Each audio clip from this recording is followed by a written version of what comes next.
Hello guys, नमस्कार। मैं हूं आपकी संजू यादव और मैं आप सबसे नमस्कार कर रही हूं। हमारे यूट्यूब चैनल में आप सबका स्वागत है।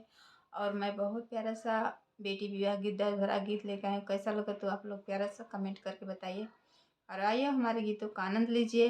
और जितने हमारे न्यू सब्सक्राइबर हैं, नहीं सब्सक्राइब किए तो आप लोग सब्सक्राइब कर लीजिएगा और आइए वीडियो को फुल वॉच करके देखिएगा। बहुत दर्द भरा गीत है और मैं नमस्कार कर रही हूँ, सुनाने जा रही हूँ।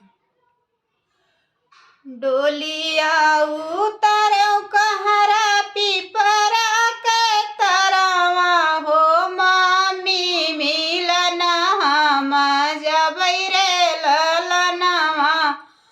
मामी मिलन हम जबै रे ललनवा। मामी के रोए भी जय ललकी चुनरिया। अरे पापा का कठिन कल जरे ललनवा। पापा का कठिन करे जरे ललनवा। अरे पापा का कठिन करे जरे ललनवा। डोलिया उतर कहरा पिपरा के तरवा हो, चाची मिलन हम जबै रे ललनवा। चाची मिलन हम जबै रे ललनवा।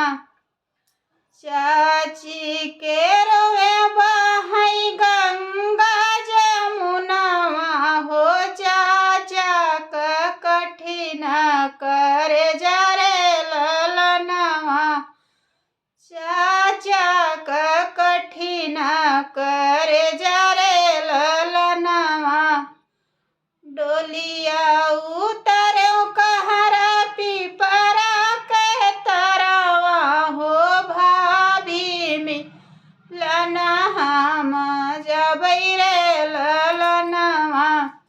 भाभी मिलन हम जबै रे ललनवा। भाभी के रोए भी गई ललकी चुनरिया हो, भैया का कठिन करे जरे ललनवा। भैया का कठिन करे जरे ललनवा। अरे भैया का कठिन करे जरे ललनवा। डोलिया उतरो कहरा पिपरा के तरवा। अरे बहिनी मिलन हम जबै रे ललनवा। अरे बहिनी मिलन हम जबै रे ललनवा। बहिनी के रोए स्वामी धरती फटत है, सखिया का कठिन करे जरे ललनवा। अरे सखिया का कठिन करे जरे ललनवा। बहिनी के रोए से धरती ही फटी जई है, सखिया का कठिन करे जरे ललनवा।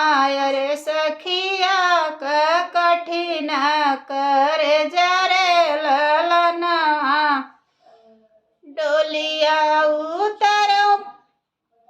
डोलिया उतरो कहरा पिपरा के तरवा हो, नैहर मिलन हम जबै रे ललनवा हो।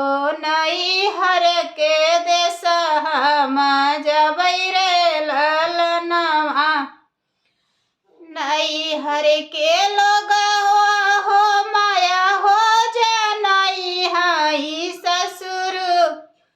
ससुरे में